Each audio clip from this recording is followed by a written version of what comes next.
Hey hello everyone, good morning all of you. তোমরা সবাই কেমন আছো? দেখো আমি সকাল সকাল আয় পেলাম ভাপা পিঠা লইয়া। আর সকালবেলা শীতের সকালে ভাপা পিঠা খাইতে খেজুরে গুড় দিয়া কার না ভালো লাগে কত। আর দেখো আমি তোমাদের পুরাটা প্রসেস দেখাইতেছি কি সুন্দর করে ভাপা পিঠা আমি বানাইলাম আজকে বাড়িতে।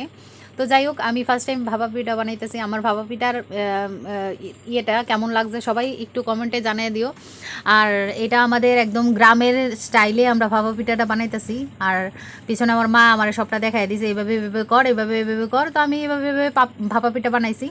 তো টেস্ট করানোর তোমরা তো আর আমি টেস্ট করাইতে পারতাম না, বাট আমি খাইয়ে দেখছি। আমার কাছে তো কী স্বাদ লাগছে, কী কইতাম, এত ভালো লাগছে যে আমি তোমরা সাথে এটা শেয়ার না করেই পারলাম না।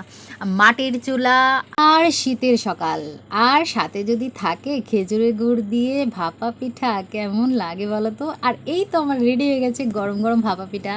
তো যাই হোক বন্ধুরা, কেমন হয়েছে অবশ্যই তোমরা কমেন্টে জানিও। Tata all of you. আর সবাই আমার চ্যানেলটা কিন্তু সাবস্ক্রাইব করে দিও। একবার ঘুরে আসার নিমন্ত্রণ রইল বন্ধুরা।